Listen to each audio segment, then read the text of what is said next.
Syria से pack up करना पड़ा। बशर अल असद के शासन में ईरान और रूस का सीरिया में जलवा हुआ करता था, लेकिन अब सब कुछ बदल चुका है। दमिश्क में जुलानी काबिज है। तुर्की अपना इलाका बढ़ाने को लगातार बेकरार है और इजराइल तो सीरिया में घुसकर अपनी मिलिट्री पोस्ट भी बना चुका है। ईरान के विदेश मंत्री को सीरिया में मिली ये हार चुभ रही है, इसलिए ईरानी विदेशी मंत्री अब्बास अरागची ने सीरिया को वो चेतावनी दे दी, जो अगर सही हुई तो सीरिया खंड खंड हो जाएगा। पहले से ही खंडहर सीरिया का वो हाल हो सकता है कि वहाँ धूल और धुएं के गुबार को छोड़कर कुछ नहीं बचेगा, यानी विनाशकारी प्रलय। और इसके लिए ईरान ने अपनी गोटियां सेट करनी भी शुरू कर दी हैं। ईरानी विदेशी मंत्री अब्बास अरागची ने कहा कि ईरान सीरिया के भविष्य के बारे में निर्णय लेने को पूरी तरह से लोगों को जिम्मेदारी मानता है, बिना किसी विदेशी दबाव या विनाशकारी हस्तक्षेप के। तो आखिर क्या कहना चाहते हैं ईरान के अब्बास अरागची? कुछ समझे आप? अगर नहीं तो समझिए। दरअसल ईरान को सीरिया में इजराइल, तुर्की और अमेरिका से घुसना अंदर तक डाल रहा है। ईरान को सीरिया छोड़ना पड़ा। इस गम को महीने बीत जाने के बाद भी ईरान भूल नहीं पाया है। ईरान सीरिया की हर हलचल पर नजर रख रहा है। यानी अरागची वही कह रहे हैं जो ईरान के सुप्रीम लीडर उनसे कहलवाना चाहते हैं। ईरान के सर्वोच्च नेता जो वो ईरान में बैठे बैठे सीरिया पर नजर रख रहे हैं। सुप्रीम लीडर खामनेई सीरिया के युवाओं को जुलानी के खिलाफ खड़े होने की अपील कर रहे हैं। इससे पहले अली खामनेई कह चुके हैं कि सीरिया के युवा उन लोगों के खिलाफ ताकत और दृढ़ संकल्प के साथ खड़े होंगे जिन्होंने सीरिया में इस असुरक्षा की योजना बनाई और इसे लागू किया है।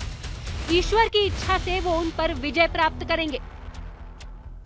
तो क्या खामनेई का ये बयान सीरिया में गृह युद्ध की चिंगारी को और भी भड़का सकता है? क्योंकि असद की सत्ता जाने के बाद सीरिया में कई गुटों में तनाव इतना बढ़ चुका है कि मामला जुबानी जंग से आगे बढ़कर बम बारूद तक पहुंच चुका है।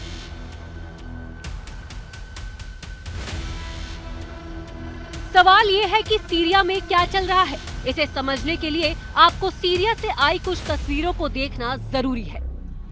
सीरिया ऊपर से शांत दिख रहा है, लेकिन सीरिया ज्वालामुखी के ढेर पर बैठा है।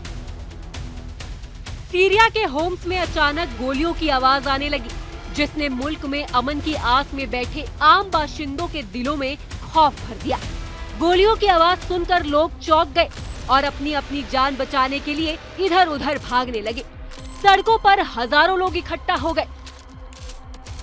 मतलब भले ही कमांडर जुलानी दमिश्क की सत्ता पर काबिज हो चुका है, लेकिन सीरिया की स्थिति हर गुजरते दिन के साथ बिगड़ती जा रही है और दुनिया के वॉर एक्सपर्ट को अब ये दिखने लगा है कि सीरिया में आने वाले कुछ दिनों में क्या क्या हो सकता है।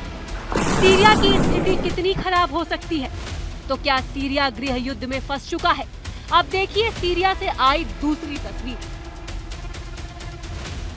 दमिश्क की सत्ता पर काबिज जुलानी को ये भ्रम हो गया था कि वो सीरिया का सुल्तान है, इसलिए उसने असद के खासम खास अफसरों को निपटाने का ऑपरेशन लॉन्च कर दिया। लेकिन यहीं पर जुलानी चूक गया।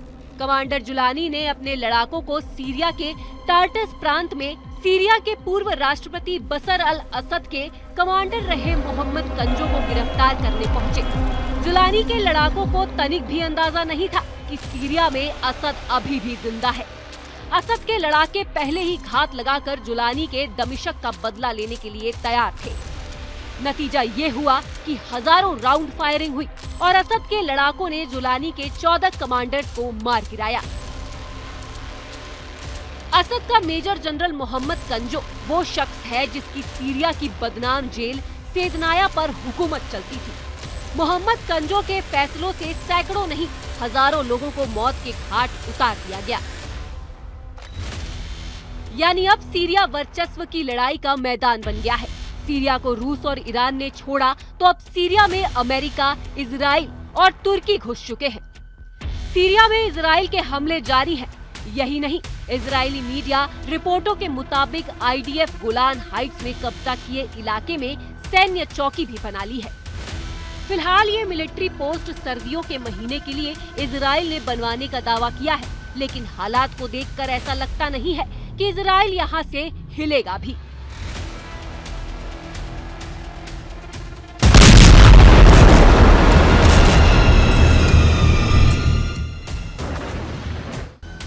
संयुक्त राष्ट्र गोलान हाइट्स को सीरिया के कब्जे वाला इलाका मानता रहा है। हालांकि बफर जोन पर कब्जे के तुरंत बाद इजरायली रक्षा मंत्री इजराइल काट्ज ने सेना को पूरे सर्दियों में रहने के लिए तैयार रहने का आदेश दिया है। दूसरी तरफ आईडीएफ अपने कब्जे वाले इलाके और बफर जोन में अपनी घेराबंदी पूरी तरह कर रहा है, ताकि गोलान के लोगों और इजराइल की जनता की सुरक्षा की जा सके। हमने प्रधानमंत्री के साथ आईडीएफ को दक्षिणी सीरिया में हथियारों और आतंकी खतरों के खिलाफ एक रक्षा क्षेत्र स्थापित करने का निर्देश दिया है, ताकि सीरिया में आतंक को जिंदा होने और फैलाने से रोका जा सके। अब देखिए कि बशर अल असद के पतन के बाद सीरिया में नया झगड़ा क्या है। विदेशी मीडिया की रिपोर्ट कहती है कि अमेरिका को जरा भी अंदाजा नहीं था कि विद्रोही महज 11 दिनों में असद को सत्ता से बेदखल कर देंगे और उन्हें अपनी जान बचाने के लिए रूस में शरण लेनी पड़ेगी।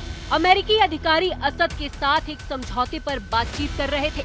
असद के सामने अमेरिका ने जो डील रखी थी, उसके मुताबिक सीरिया को हिजबुल्लाह और ईरान के साथ संबंधों को तोड़ना था और बदले में अमेरिका सीरिया के विद्रोह को रौंद देता, जिससे असद की सत्ता सीरिया पर बनी रहती। लेकिन ऐसा हो पाता इससे पहले ही जुलानी ने दमिश्क फतेह कर लिया। इस वक्त सीरिया को लेकर अमेरिका और तुर्की आमने सामने है और बड़ी बात यह है कि अमेरिका और तुर्की दोनों ही नेटो गठबंधन के सदस्य देश हैं। इसलिए डैमेज कंट्रोल के लिए एंटनी ब्लिंकन बार-बार तुर्की का दौरा कर रहे हैं।